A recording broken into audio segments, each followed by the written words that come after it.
Dengan sukacita, amin.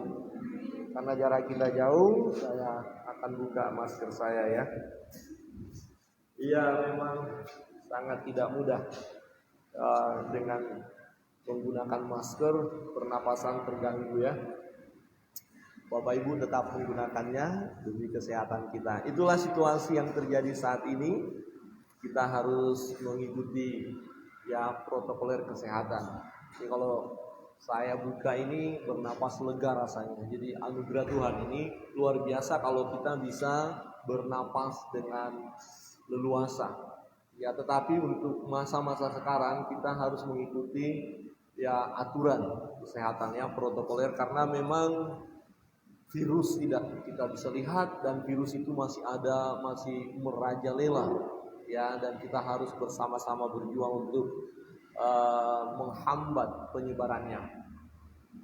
Nah, jika kita ada sebagaimana saat ini, semua karena anugerah Tuhan, kebaikan Tuhan. Amin. Semua karena kebaikan Tuhan. Dan kita melihat fakta menyatakan bahwa jumlah ya orang-orang yang meninggal tidak saja karena virus, tapi juga dengan berbagai hal semakin meningkat. Jadi hidup ini sesuatu yang misteri. Kita bisa bernapas, kita bisa menikmati anugerah Tuhan, bahkan mengalami pergumulan pun sesungguhnya adalah misteri daripada Tuhan. Inilah kehidupan ya. Dan melihat kenyataan yang ada, kita tentu percaya ada Tuhan yang mengendalikan semuanya ya, yang mengatur semuanya ya. Tetapi tidak semua orang bisa percaya kepada Tuhan.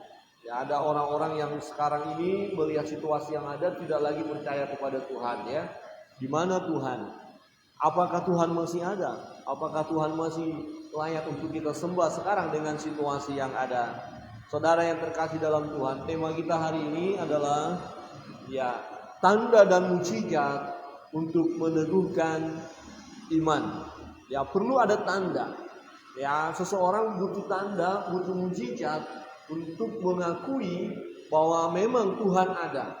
Ya, karena apa? Ada orang-orang yang pada waktu sebelumnya dia percaya ada Tuhan, tetapi karena persoalan pergumulan hidup, dia tidak lagi percaya kepada Tuhan. Beberapa waktu yang lalu saya membaca ya bahwa ada anak SMA yang karena stres ya dengan pola belajar dengan online ya tertekan dan akhirnya menyelesaikan hidupnya dengan cara bunuh diri. Nah, itu orang nggak percaya sama Tuhan, ya tidak mengandalkan Tuhan, akhirnya dia bunuh diri. Dan ada banyak yang meninggalkan jalan Tuhan dengan kesulitan-kesulitan yang dihadapi dan tidak ada tanda-tanda bahwa akan ada jalan keluar dari kesulitan itu. Saudara yang terkasih dalam Tuhan, hari ini kita akan belajar firman Tuhan dari Yohanes pasal 4 ya ayat 48. Kita akan baca bersama-sama Yohanes pasal 4 ayat 48. 1, 2, 3. Maka kata Yesus kepadanya, jika kamu tidak melihat tanda dan mukjizat, kamu tidak percaya. Ya, jika kamu tidak melihat tanda dan mukjizat, kamu tidak percaya. Ya, Yesus berbicara kepada seorang bapa yang punya pergumulan, punya beban, dan Yesus katakan, jika kamu tidak melihat tanda dan mukjizat, kamu tidak percaya. Ini fakta. Seringkali kita berkata, Tuhan, apakah masih menyertai saya? Tuhan, apakah Engkau peduli kepada saya? Apa memang Tuhan masih ada? Mana tandanya? Mana mukjizatnya? Saudara yang terkasih dalam Tuhan, ya, pada dasarnya manusia tidak mudah percaya. Pada dasarnya saudara dan saya tidak mudah percaya. Ya, tidak mudah percaya kepada firman Allah. Kita baca Alkitab, kita pelajari firman ini, ya, tetapi prakteknya terlihat jelas bahwa kita sedang dalam menjalani hidup ini secara orang-orang yang tidak percaya kepada Tuhan, tidak percaya kepada firman. Walaupun kita tahu firman itu. Dari mana kita tahu bahwa kita nggak percaya kepada firman itu? Karena kita tidak lakukan firman itu. Ya, kita tidak kerjakan firman itu. Jadi kita hanya sebatas tahu tapi tidak mempercayai firman itu. Ya, sulit kita manusia ini mempercayai firman. Tidak mudah mempercayai Tuhan. Ya. Nah, ironis sekali ada orang-orang yang menyebut dirinya Kristen lebih percaya kepada kuasa-kuasa kegelapan, lebih percaya kepada dukun daripada apa yang dikatakan oleh Pak Pendeta, ya, atau rohaniawan, ya itu ya, atau firman Allah. Ya, misalnya seseorang sakit sudah berobat. Ya, pendeta bilang harus berdoa. Doa orang percaya besar kuasanya. Kalau yakin didoakan. Tapi kemudian ada orang lain berkata, enggak, di sana ada bisa menyembuhkan. Tinggal bawa ya telur ayam kampung, ya kemudian jeruk purut. Ya Pak Pendeta kok tahu ya? Ya karena kita mau bikin apa? Nanti diaduk digoreng ya untuk makan aja. Tapi ada bikin macam-macam bunga 7 warna. Air dari mata air, 7 mata air. Pernah waktu itu salah seorang kayaknya Kristen juga dia. Datang ke dulu beberapa waktu yang lalu. Datang Jumat dari mana. Datang mau ambil air dari keran kita. Katanya di antara salah satu dari 7 mata air itu yang membawa khasiat itu mata air di sini. Jadi air keran ini. Wah nanti jangan-jangan ada yang bawa botol lagi nanti. Minta air dari gereja. Itu penyembahan berhala. Lebih mudah mendengar kata-kata seperti itu daripada mempercayai firman Allah. Ya, fakta menunjukkan tidak mudah mempercayai kebenaran. Kalau seseorang bercerita tentang kebenaran, mulai bertanya, apa ya? Betul. Apa ya? Yang benar? Benar aja. Yang betul. Nah, ini pertanyaan-pertanyaan yang menunjukkan bahwa kita tidak mudah mempercayai kebenaran itu. Itu sebabnya manusia selalu menuntut adanya bukti, adanya tanda mukjizat. Kalau benar terjadi apa yang saya minta, saya percaya ada Tuhan. Padahal nggak jadi pun yang kita minta, Tuhan tetap ada. Kalau benar pergumulan saya ini ditolong Tuhan, ya aku percaya Tuhan itu hidup, Tuhan berkuasa. Kalau ya iman jikalau. Jadi tergantung dengan tanda baru percaya. Ya memang Tuhan mengerti keadaan kita. Itu sebabnya Tuhan berbicara kepada seorang pegawai istana yang datang kepada dia. Ya jikalau kamu tidak melihat tanda dan mukjizat, engkau tidak akan percaya. Bukan tidak percaya kepada mukjizat. Artinya kalau kau tidak lihat tanda dan mukjizat, engkau tidak percaya kepada Yesus. Bahwa Yesus adalah Tuhan, Yesus adalah Mesias, anak Allah yang hidup. Ya tanda dan mukjizat untuk meneguhkan iman percaya kita. Saudara yang terkasih dalam Tuhan. Ketika Yesus bersama dengan para murid, Yesus berbicara mengungkapkan siapa dirinya. Tetapi ada banyak yang tidak percaya. Nah Yesus berkata bahwa jika mereka tidak percaya dengan apa yang dikatakan oleh Yesus, setidak-tidaknya mereka dapat percaya dengan melihat pekerjaan-pekerjaan Yesus yang dilakukan oleh Yesus. Yesus menyembuhkan orang yang sakit, yang buta melihat, yang tuli mendengar, yang lumpuh berjalan. Bahkan Yesus yang mengampuni dosa. Dosamu sudah diampuni. Ini pekerjaan siapa? Ini adalah pekerjaan Tuhan, pekerjaan Allah. Berarti Yesus adalah Allah. Yesus adalah Tuhan. Kalau nggak percaya dengan apa yang dikatakan oleh Yesus, lihat pekerjaan itu. Saudara yang terkasih dalam Tuhan. Yohanes pasal 14 ayat yang ke-11. Ya, ini konteksnya di mana Yesus menunjukkan siapakah dia sesungguhnya. Percayalah kepadaku bahwa aku di dalam Bapa dan Bapa di dalam aku. Aku di dalam Bapa, Bapa di dalam aku. Jadi Bapa dan Yesus satu. Berarti Yesus itu Tuhan. Yesus itu adalah Allah sendiri yang datang ke dunia menjadi manusia, ya, dan telah dinubuatkan bahwa dia disebut sebagai Mesias, anak Allah yang hidup.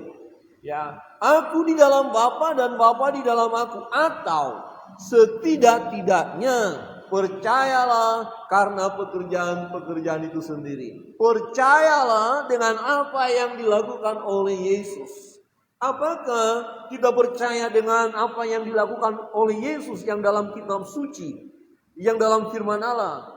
Nah, lantas bagaimana dengan perjalanan hidup kita masa kini? Apakah pekerjaan-pekerjaan itu masih ada? Apakah tanda dan mujizat itu masih ada? Ya, ayat 12 berkata begini. Ya. Aku berkata kepadamu, sesungguhnya barang siapa percaya kepadaku, yang percaya kepada Yesus, ia akan melakukan juga pekerjaan-pekerjaan yang aku lakukan. Bahkan pekerjaan-pekerjaan yang lebih besar daripada itu. Sebab aku pergi kepada Bapa. Jadi pekerjaan-pekerjaan yang dilakukan oleh Yesus, tanda dan mujizat yang dilakukan oleh Yesus, itu masih terjadi saat ini. Ya, masih terjadi saat ini. Kesembuhan di dalam nama Yesus. Berkat-berkat mengalir di dalam nama Yesus. Pertolongan datang kepada kita di dalam nama Yesus.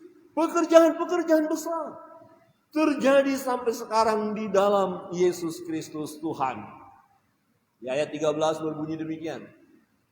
Dan apa juga yang kamu minta dalam namaku, aku akan melakukannya. Supaya Bapa dipermuliakan di dalam aku. Saudara saat ini meminta sesuatu kepada Tuhan, ya, meminta sesuatu kepada Bapa di dalam nama Yesus, akan Yesus lakukan. Tuhan lakukan bagi kita. Apakah Yesus bisa melakukan? Ya, bisa. Karena dia Tuhan. Karena dia adalah Allah. Bapa dan aku satu, dikatakan oleh Yesus sendiri. Jadi minta sesuatu kepada Bapa di dalam nama Yesus. Maka Yesus melakukannya. Aku akan melakukannya bagimu. Adakah di antara saudara yang sedang bergumul, yang sedang menghadapi masa-masa sukar, atau yang sedang meminta sesuatu kepada Bapa di dalam nama Yesus? Jikalau saudara percaya bahwa Yesus adalah Tuhan, maka apa yang saudara minta akan terjadi. Maka di ayat 14 berkata, jika kamu meminta sesuatu kepadaku dalam namaku, dalam nama Yesus. Jika kita meminta sesuatu, ya, kepada Yesus, ya, di dalam Yesus, maka Yesus Tuhan akan melakukannya bagi kita. Amin. Coba lihat kiri kanan dan katakan, Yesus melakukan bagimu apa yang engkau minta. Amin. Percaya? Yang benar. Kayaknya berat loh, keadaan begini, sulit begini. Mulai keraguan-raguan bisa muncul. Kapan? Apa tandanya? Apa buktinya? Saudara yang terkasih dalam Tuhan, perbincangan seorang pegawai istana, ya, dengan Yesus. Seorang pegawai istana datang kepada Yesus membawa pergumulannya.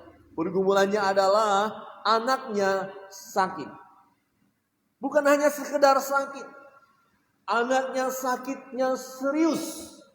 Anaknya akan mati dengan penyakit itu. Ya, di dalam Yohanes pasal 4 ayat 46 sampai 47. Maka Yesus kembali lagi ke Kana di Galilea, di mana ia membuat air menjadi anggur. Dan di Kapernaum ada seorang pegawai istana, anaknya sedang sakit. Anaknya sedang sakit. Ketika ia mendengar bahwa Yesus telah datang dari Yudea ke Galilea, pergilah ia kepadanya lalu meminta supaya ia, yaitu Yesus, datang dan menyembuhkan anaknya. Sebab anaknya itu hampir mati. Saudara yang terkasih dalam Tuhan, bapak ini bergumul, anaknya sakit. Siapa enggak bergumul jika anak sakit? Hampir mati. Wow, cemas pasti. Ya ada rasa ketakutan, iya. Tetapi yang menarik, dia tahu hari itu Yesus datang ke Galilea. Ada satu kesempatan untuk berjumpa dengan Yesus. Dan dia tidak menyia-nyiakan kesempatan itu. Pergilah ia kepadanya. Pergilah pegawai istana ini kepada Yesus. Datang kepada Yesus meminta supaya Yesus menyembuhkan anaknya. Saya yakin dan percaya. Ada keyakinan daripada pegawai istana ini bahwa Yesus sanggup menyembuhkan.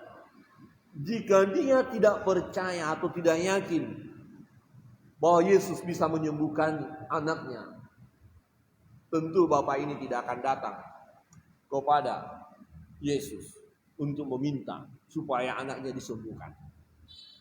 Kalau nggak percaya, ya, perhatikan di situ dikatakan. Mendengar bahwa Yesus telah datang dari Yudea ke Galilea. Ketika dia dengar Yesus datang dan ada kesempatan untuk berjumpa, ada kesempatan untuk mengadu, ada kesempatan untuk meminta, memohon pertolongan daripada Yesus. Orang ini sesungguhnya percaya bahwa Yesus sanggup menyembuhkan anaknya. Saudara yang terkasih dalam Tuhan, ini menarik sekali. Kadang-kadang kita orang Kristen menyebut diri orang percaya. Tetapi dalam praktik perjalanan hidup kita, sesungguhnya kita tidak menunjukkan kehidupan orang yang percaya kepada Tuhan. Mengapa? Karena ketika kita diperhadapkan dengan persoalan, dengan berbagai pergumulan, dengan berbagai tantangan, kita tidak datang kepada Tuhan membawa pergumulan kita.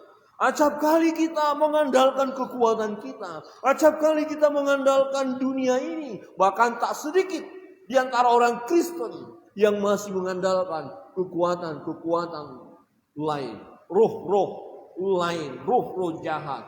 Kekuatan gaib. Masih ke dukun. Masih ke paranormal.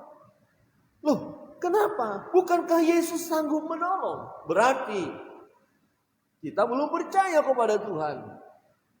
Kita nggak percaya kepada Yesus. Label saja kita sebagai orang Kristen. Tetapi orang yang percaya kepada Yesus, ketika mendengar tentang nama Yesus, ya tentu dia akan datang membawa pergumulannya kepada Yesus. Pegawai istana ini dengar Yesus hadir, datang ke Galilea. Ada kesempatan dan dia tidak menyia-nyiakan kesempatan itu. Pergilah ia kepadanya lalu meminta supaya ia datang menyembuhkan anaknya. Jika saudara hari ini bergumul, ada beban, ada persoalan yang sedang saudara hadapi. Adakah saudara datang kepada Tuhan, kepada Yesus, meminta pertolongannya? Dan adakah saudara percaya bahwa apa yang saudara minta akan Tuhan berikan? Atau mungkin kita berkata, tandanya apa? Buktinya mana? Saudara yang terkasih dalam Tuhan, apapun jenis pergumulan kita, pergumulan saudara, kalau sungguh saudara percaya kepada Yesus, mari bawa bebanmu, pergumulanmu. Bukankah Yesus berkata, marilah datang kepadaku, hai kamu sekalian yang letih, lesu, berbeban berat, memberikan kelegaan kepadamu. Kita minta di dalam Yesus, Yesus akan mengabulkannya. Bawa bebanmu, bawa pergumulanmu. Bapak ini datang membawa bebannya. Pergumulannya, anaknya sakit, hampir mati. Dan Tuhan Yesus memberi tanda dan mukjizat kepada pegawai istana tersebut, supaya ia menjadi percaya. Menjadi percaya bukan menjadi percaya akan kesembuhan itu, mukjizat itu, tapi percaya kepada Yesus. Bahwa Yesus adalah Mesias. Saudara yang terkasih dalam Tuhan. Ayat 48 sampai 50. Maka kata Yesus kepadanya, jika kamu tidak melihat tanda dan mukjizat, kamu tidak percaya. Jadi kalau kau tidak lihat mukjizat itu, kalau kau tidak lihat tanda, niscaya engkau tidak percaya bahwa Yesus Tuhan. Dan ini fakta yang terjadi. Saudara dan saya, mungkin kita berdoa, bergumul, datang kepada Tuhan, mungkin juga berpuasa. Tapi karena kita tidak lihat ada tanda-tanda jalan keluar dari persoalan kita. Kita nggak lihat dan kita belum menikmati mujizat dari Tuhan. Di situ kita mulai bimbang, mulai ragu-ragu. Sebenarnya Tuhan ini ada apa enggak sih? Atau saya salah menyembah Tuhan yang salah, menyembah Tuhan yang keliru.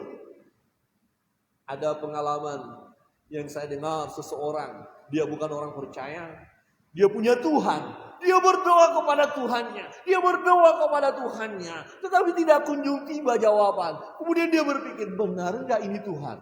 Atau ada Tuhan yang lain? Nah, dari pergumulannya dia mau mencari Tuhan yang sesungguhnya. Dan akhirnya berjumpa dengan Yesus. Dan Yesus membuat mujizat dalam hidupnya. Dia lihat tanda itu. Dia menikmati mujizat itu. Dan dia akhirnya percaya bahwa Yesuslah Tuhan. Dan dia menjadi pengikut Kristus. Saudara yang terkasih dalam Tuhan. Tetapi menjadi sesuatu yang ironis. Jika kita orang yang percaya kepada Yesus. Kemudian meragukan. Yesus, benarkah engkau Tuhan? Adakah orang-orang yang tadinya menyebut dirinya sebagai orang Kristen, pengikut Yesus, kemudian tinggalkan Yesus? Saudara yang terkasih dalam Tuhan, jika kamu tidak melihat tanda dan mujizat, kamu tidak percaya. Pegawai istana itu berkata kepadanya, Tuhan, datanglah sebelum anakku mati. Tuhan, datanglah sebelum anakku mati. Kata Yesus kepadanya, pergilah, anakmu hidup. Ini perkataan Yesus. Yesus tidak perlu ke Kapernaum menjumpai anaknya yang sakit.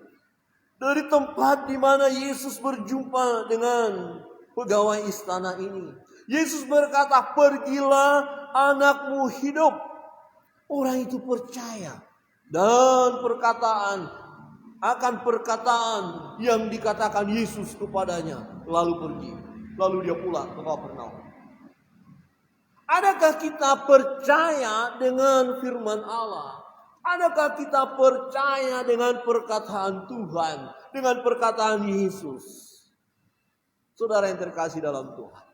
Ketika kita mendengar firman, adakah kita berkata, ya, amin? Adakah kita meresponi dengan positif? Kemudian kita pegang firman.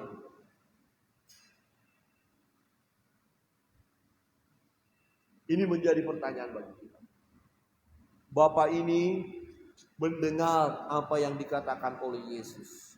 Pergilah, anakmu hidup. Kalau saudara hari ini bergumul di dalam hidup saudara-saudara sekarang sedang mengarahkan hati kepada Tuhan dan percaya dengan membawa beban pergumulan saudara, dan Tuhan katakan engkau akan mengalami mujizat itu. Amin. Amin. Atau yang benar Tuhan mujizat kan?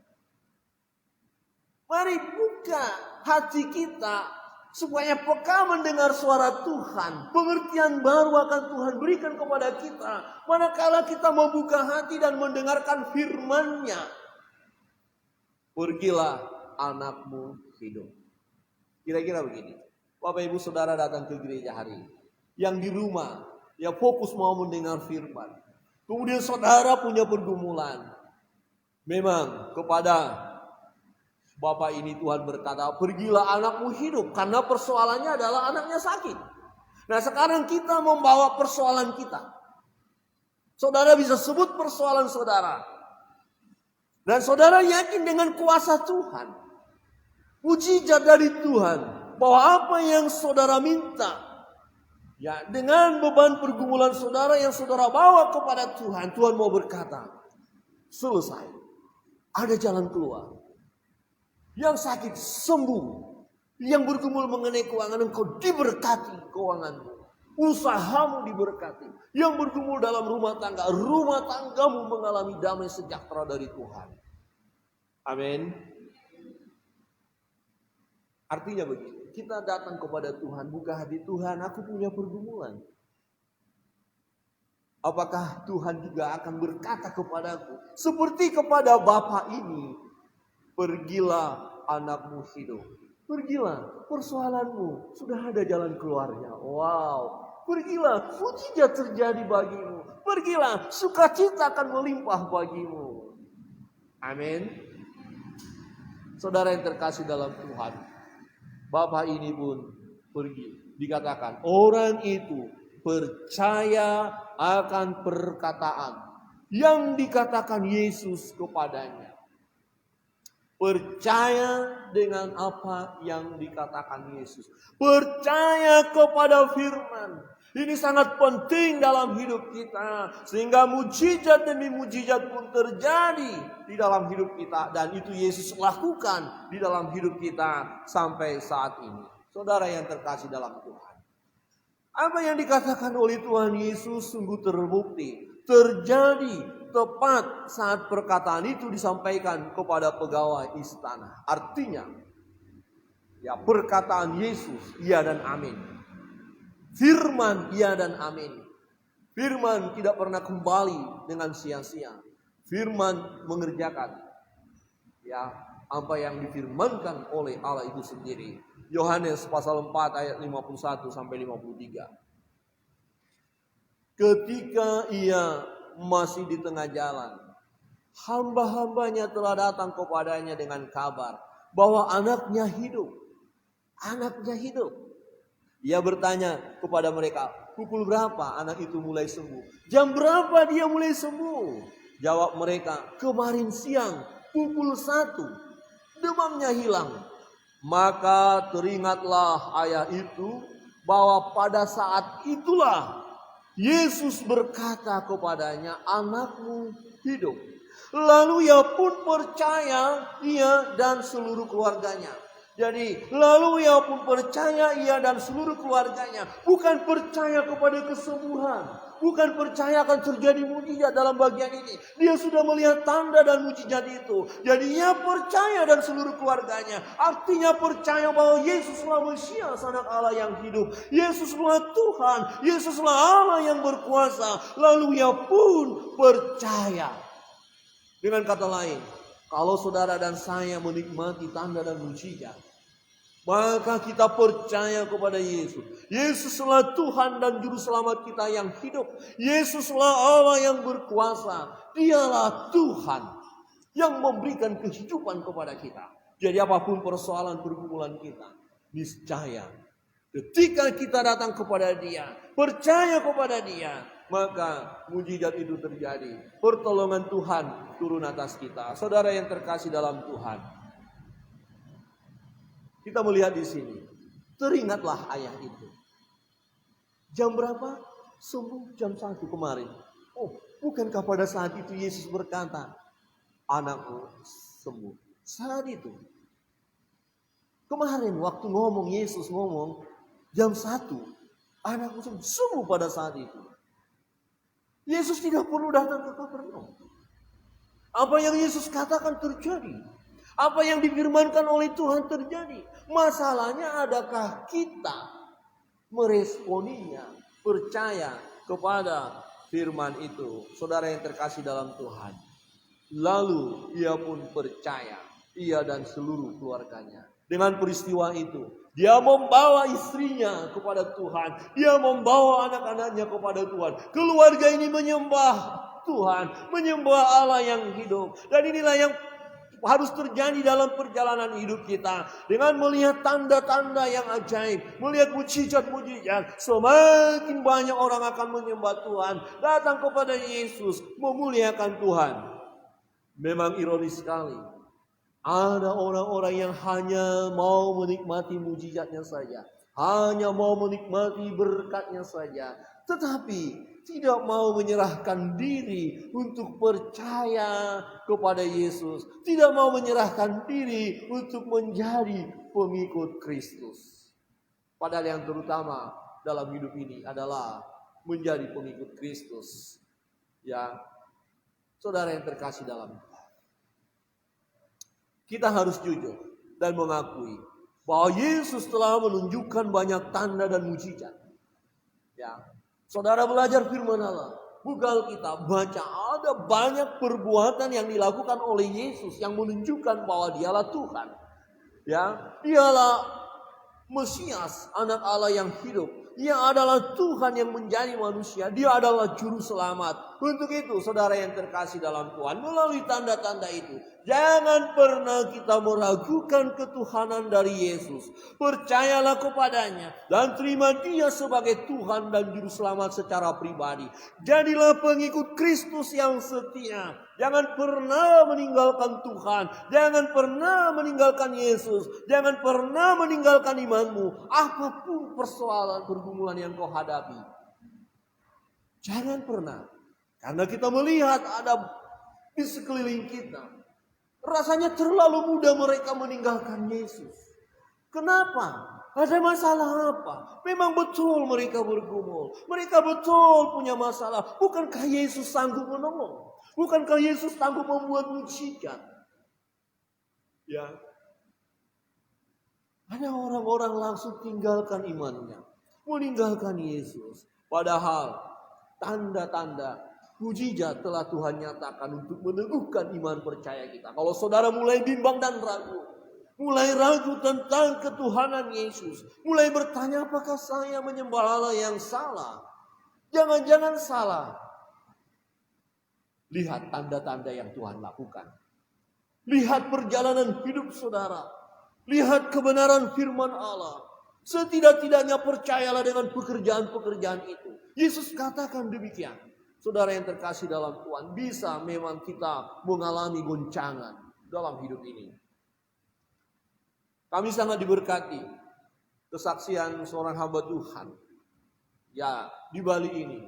Beberapa lama dia harus karantina di rumah sakit Udayana karena COVID. Ya, seorang pendoa yang luar biasa bagi saya lihat beliau. Gembala sidang. Yang melayani. Kena virus COVID-19. Dan dalam pergumulan, satu hal yang ditekankan adalah ada rasa takut. Jadi disampaikan tolong berjuang jangan sampai rasa takut menguasai kita. Dia berkata bahwa dalam pergumulan di rumah sakit itu. Sampai-sampai berdoa saja nggak bisa. Ada rasa takut, rasa cemas yang menguasai. Ya, dia bergumul sekali. Bahkan berdoa pun sampai tidak bisa. Rasa ketakutan. Nah, kemudian ya dia menyerahkan diri hanya kepada Tuhan. Dan Tuhan kasih tanda. Dia melihat Tuhan. Melihat Yesus. Ya ada dekat dia. Dan berkata, anakku engkau akan kusembuhkan. Itu yang membuat dia kuat. Dia mulai semangat. Dan akhirnya sembuh. Sekarang sudah bebas untuk melayani. Sembuh. Seorang hamba Tuhan. Ya, di Bali ini terpapar COVID. Pada malam hari di rumah sakit dia teriak. Ya, dia tulis di dalam Facebook. Sakit. Gak ada dokter. Dia panggil dokter gak ada. Ada serangan kuasa kegelapan. Dia didampingi oleh istrinya dan berdoa kepada Tuhan. Berseru kepada Tuhan. Lewat maut itu. Akhirnya Pak Pendeta sembuh.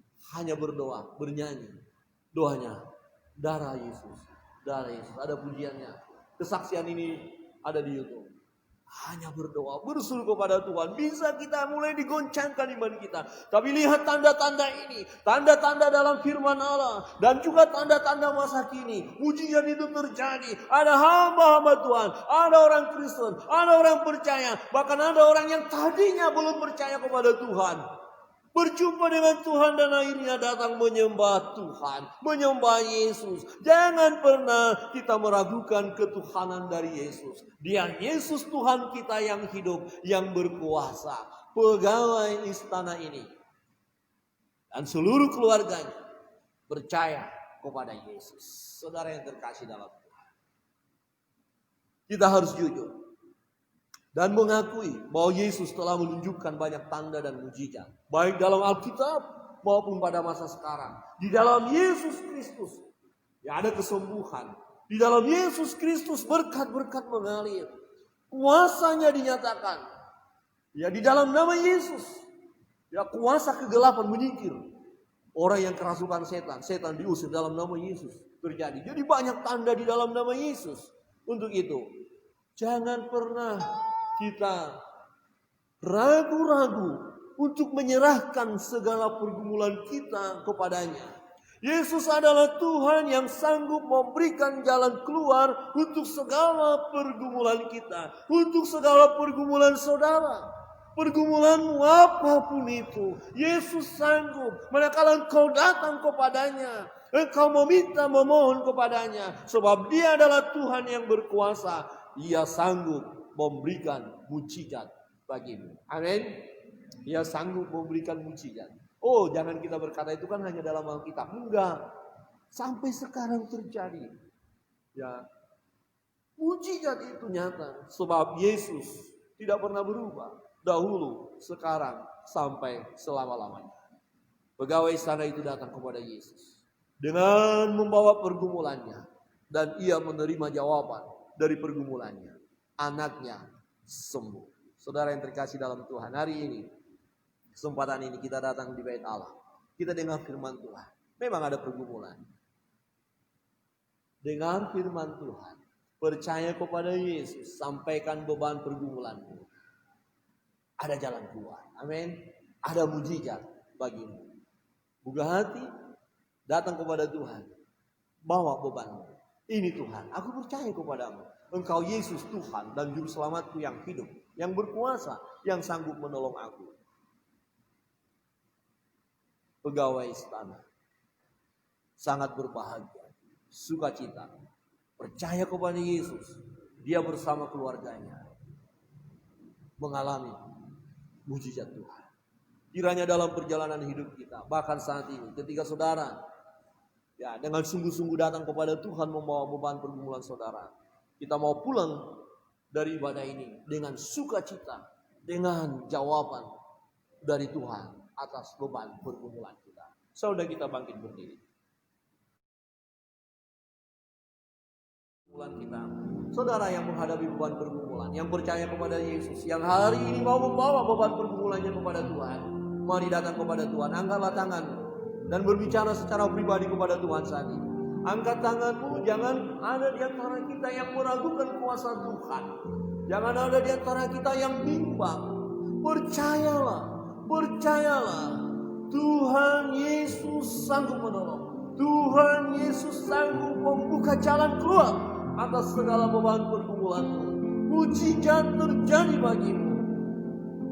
Tuhan, Engkau melihat tangan-tangan yang terangkat saat ini. Anak-anakmu membuka hati mereka, membawa beban pergumulan mereka kepada Tuhan. Dan kami percaya mujizat terjadi di dalam Yesus Kristus Tuhan. Pertolongan Tuhan turun atas kami untuk setiap jemaatmu yang saat ini dengan kesungguhan tanpa kebimbangan datang kepada Tuhan, berseru kepada Tuhan, menyerahkan beban pergumulan mereka kepada Yesus Kristus Tuhan. Dan apa yang kami minta di dalam Yesus Kristus, Tuhan Yesus melakukannya bagi kami. Sebab Yesus Tuhan yang berkuasa, Tuhan yang berdaulat. Terima kasih Tuhan. Berikan kami kelegaan ini. Baik kami yang ada di gedung gereja maupun yang di rumah, yang membuka hati, yang membawa beban pergumulan kepada Tuhan. Semua kami diberkati oleh Tuhan. Ada mujizat yang terjadi. Kuasa Allah dinyatakan. Dan kami boleh bersuka cita di dalam Tuhan. Terpujilah Engkau Bapa. Meteraikan kebenaran firman ini bagi kami sekalian. Jemaat yang dikasihi Tuhan. Arahkan hatimu kepada Tuhan. Percayalah. Percayalah. Percayalah. Dia Yesus Tuhan yang melakukannya bagimu. Jangan pernah bimbang dan ragu. Arahkan hatimu kepada Tuhan. Angkat kedua tanganmu. Pulanglah dan terimalah berkat daripada Tuhan. Tuhan memberkati engkau dan melindungi engkau. Tuhan menyinari engkau dengan wajahnya dan memberi engkau kasih karunia.